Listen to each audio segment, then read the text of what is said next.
नमस्कार और स्वागत है रील जज चैनल में। और आज हम एक ऐसे ऐतिहासिक आपराधिक मामले की विधिक और सामाजिक यात्रा पर निकल रहे हैं जिसने भारतीय न्यायपालिका और समाज की चेतना को झकझोर दिया।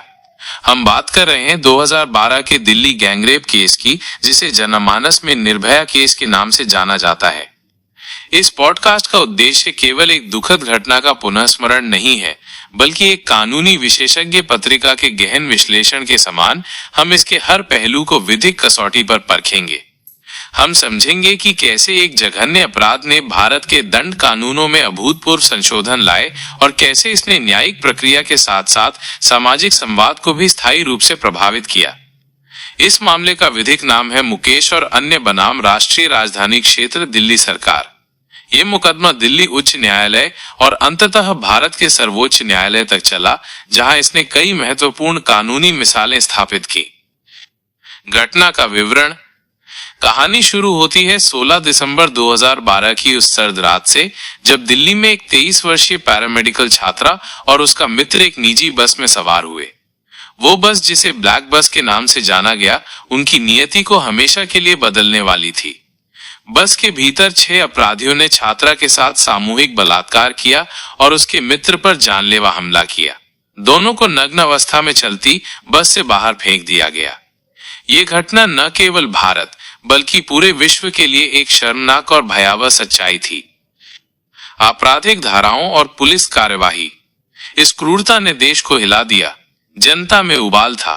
तत्काल भारतीय दंड संहिता इंडियन पीनल कोड आईपीसी की विभिन्न धाराओं के तहत मामला दर्ज किया गया, जैसे धारा 307 हत्या का प्रयास, मित्र पर हमले के लिए धारा 302 हत्या, पीड़िता की मृत्यु के बाद धारा 365 अपहरण और धारा 395 डकैती। ये याद रखना महत्वपूर्ण है कि उस समय गैंगरेप के लिए विशिष्ट धारा 376 डी मौजूद नहीं थी, जिसे बाद में इसी मामले के परिणाम स्वरूप जोड़ा गया। दिल्ली पुलिस ने इस मामले को सर्वोच्च प्राथमिकता दी। अपराधियों की पहचान करना एक तात्कालिक चुनौती थी, क्योंकि बस निजी थी और अपराधियों ने अपने चेहरे ढक रखे थे। हालांकि सीसीटीवी फुटेज, बस के पंजीकरण नंबर और त्वरित सूचना संकलन के माध्यम से पुलिस ने कुछ ही दिनों में सभी 6 अपराधियों की पहचान कर ली और उन्हें गिरफ्तार कर लिया। गिरफ्तार किए गए अपराधियों में एक नाबालिग भी शामिल था, जिसने बाद में किशोर न्याय प्रणाली जुवेनाइल जस्टिस सिस्टम के समक्ष एक अलग बहस को जन्म दिया। पुलिस ने तेजी से अपनी जांच पूरी की। फोरेंसिक साक्ष्य, फोरेंसिक एविडेंस एकत्र किए, जैसे डीएनए नमूने, डीएनए सैंपल्स, फिंगरप्रिंट्स और मेडिकल रिपोर्ट्स। ये साक्ष्य आगे चलकर अदालती कार्यवाही में महत्वपूर्ण भूमिका निभाने वाले थे। इस चरण में पुलिस पर बहुत अधिक सार्वजनिक और राजनीतिक दबाव था, जिससे यह सुनिश्चित करना महत्वपूर्ण था कि जांच त्रुटिहीन और कानून के दायरे में हो। फास्ट ट्रैक कोर्ट और साक्ष्य की भूमिका। इस मामले की संवेदनशीलता और जनता के भारी दबाव को देखते हुए दिल्ली सरकार ने एक फास्ट ट्रैक कोर्ट की स्थापना की। इसका मुख्य उद्देश्य त्वरित न्याय सुनिश्चित करना था। कोर्टरूम में कार्यवाही शुरू हुई और अभियोजन पक्ष प्रोसिक्यूशन ने अपना मामला पेश किया।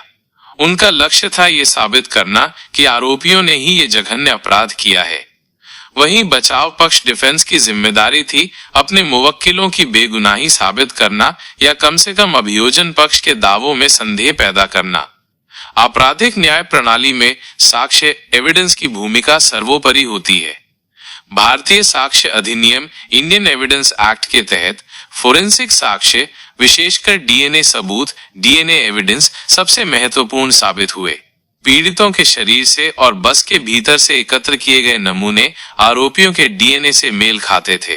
ये वैज्ञानिक साक्ष्य अभियोजन पक्ष के लिए एक बहुत मजबूत आधार बना। मेडिकल रिपोर्ट्स, फिंगरप्रिंट्स और चश्मदीद गवाहों के बयान, आई विटनेस टेस्टिमोनीज ने भी मामले को मजबूत किया। अदालती कार्यवाही और कानूनी दलीलें। कोर्टरूम का असली संग्राम वकीलों की बहस, लीगल आर्ग्यूमेंट्स और जिरह क्रॉस एग्जामिनेशन में देखने को मिला। अभियोजन पक्ष के वकील ने आरोपियों के खिलाफ मजबूत साक्ष्य पेश किए, वहीं बचाव पक्ष के वकील ने हर संभव तरीके से अभियोजन पक्ष के साक्ष्यों पर सवाल उठाए। उनकी रणनीति थी गवाहों की विश्वसनीयता, क्रेडिबिलिटी पर संदेह पैदा करना और पुलिस जांच में खामियों को उजागर करना। कई महीनों की गहन सुनवाई, सबूतों के विश्लेषण और जोरदार दलीलों के बाद फास्ट ट्रैक कोर्ट ने अपना ऐतिहासिक फैसला वर्डिक्ट सुनाया। सभी वयस्क दोषियों को सामूहिक बलात्कार, हत्या और अन्य संबंधित अपराधों के लिए दोषी ठहराया गया। उन्हें मृत्युदंड, कैपिटल पनिशमेंट की सजा सुनाई गई। अपीलीय प्रक्रिया और सर्वोच्च न्यायालय का फैसला। इस फैसले के खिलाफ अपील्स दायर की गईं और मामला दिल्ली उच्च न्यायालय हाईकोर्ट पहुंचा, जिसने मार्च 2014 में निचली अदालत के मृत्युदंड के फैसले को बरकरार रखा। अंततः ये मामला भारत के सर्वोच्च न्यायिक निकाय सर्वोच्च न्यायालय सुप्रीम कोर्ट पहुंचा। मई 2017 में सर्वोच्च न्यायालय ने भी उच्च न्यायालय के फैसले को सही ठहराया और चारों दोषियों की मृत्युदंड की सजा को बरकरार रखा। सर्वोच्च न्यायालय ने इस केस को दुर्लभ से दुर्लभतम सिद्धांत, रेयरेस्ट ऑफ रेयर डॉक्ट्रिन की श्रेणी में रखा, जहां मृत्युदंड उचित था। न्यायिक और संवैधानिक रास्ते का अंत। न्यायिक प्रक्रिया यहीं समाप्त नहीं हुई। दोषियों ने अपने फैसले के खिलाफ कई पुनर्विचार याचिकाएं, रिव्यू पिटिशंस दायर की, जिन्हें सर्वोच्च न्यायालय ने खारिज कर दिया। इसके बाद उन्होंने क्यूरेटिव याचिकाएं, क्यूरेटिव पिटिशंस भी दायर की, जो सर्वोच्च न्यायालय में किसी फैसले के खिलाफ दायर की जाने वाली अंतिम न्यायिक अपील होती है। ये याचिकाएं भी खारिज कर दी गईं। सभी न्यायिक रास्ते समाप्त होने के बाद दोषियों ने भारत के राष्ट्रपति के पास दया याचिकाएं, मर्सी पिटिशंस दायर की, जो अंतिम संवैधानिक सहारा होती हैं। राष्ट्रपति ने भी इन दया याचिकाओं को खारिज कर दिया। अंततः 20 मार्च 2020 को चारों दोषियों मुकेश सिंह, विनय शर्मा, पवन गुप्ता और अक्षय ठाकुर को दिल्ली की तिहाड़ जेल में फांसी एग्जीक्यूशन दे दी गई। ये भारत के आपराधिक न्याय इतिहास में एक महत्वपूर्ण और निर्णायक क्षण था, जिसने न्याय की लंबी और कठिन प्रक्रिया को पूरा किया। सामाजिक और कानूनी प्रभाव। निर्भया केस ने भारत में महिलाओं की सुरक्षा को लेकर एक बड़ा जन आंदोलन खड़ा किया। इस आक्रोश के परिणाम स्वरूप आपराधिक कानून संशोधन अधिनियम 2013 क्रिमिनल लॉ अमेंडमेंट एक्ट 2013 लागू किया गया।